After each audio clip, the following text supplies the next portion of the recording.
Everyone আসসালামু আলাইকুম। Welcome back to my channel. আজকে আমি আপনাদের সঙ্গে শেয়ার করব অন্যরকম একটা পিঠার রেসিপি।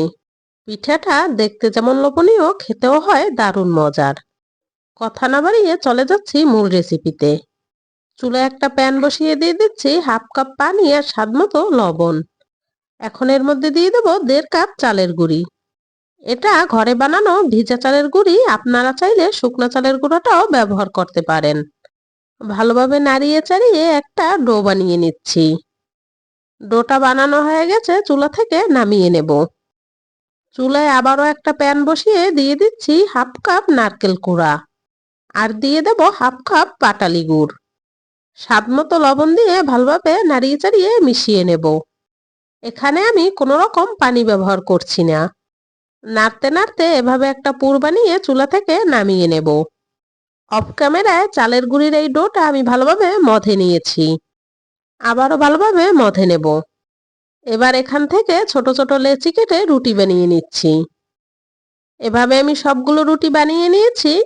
একটা নাইফ দিয়ে 4 ভাগ করে কেটে নেব। আগে থেকে বানিয়ে রাখা পুরটা প্রত্যেকটা রুটির স্লাইসের উপর দিয়ে দিচ্ছি। এখন এভাবে মুড়িয়ে নেব।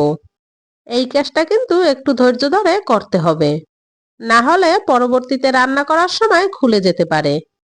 ভালোভাবে মুড়িয়ে নেওয়ার পরে হাত দিয়ে ডলে এভাবে লম্বা বানিয়ে নেব। এখন একটা নাইফের সাহায্যে এভাবে টুকরো টুকরো করে কেটে নিচ্ছি।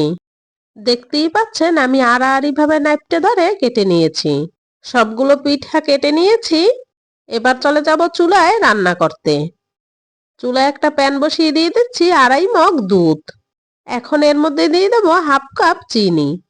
দিয়ে দিচ্ছি 2টা মুখ ফাটানো এলাচ আর স্বাদ মতো লবণ। দুধটা ভালোভাবে ফুটে ওঠা পর্যন্ত অপেক্ষা করব। দুধটা ফুটে গেলেই সাথে সাথে দিয়ে দেব আগে থেকে বানিয়ে রাখা পিঠা। পিঠাটা দেওয়ার সময় কিন্তু একেবারে সাবধানে দিতে হবে। পিঠা দেওয়ার সাথে সাথে নাড়িয়ে চাড়িয়ে দিতে হবে, না হলে কিন্তু একটা পিঠার সাথে আরেকটা পিঠা লেগে যেতে পারে। যেহেতু পিঠাগুলো একেবারে নরম, তাই আস্তে আস্তে নাড়াতে হবে। 1 মিনিট পরেই পিঠাগুলো উপরে ভেসে উঠবে।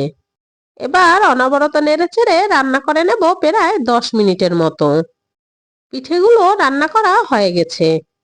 এখন যতটা পাতলা দেখাচ্ছে, ঠান্ডা হলে অনেকটা ঘন হয়ে যাবে।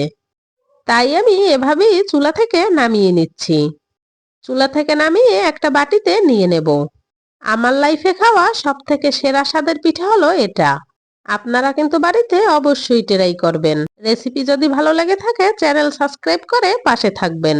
সবাই খুব ভালো থাকবেন। আল্লাহ হাফেজ।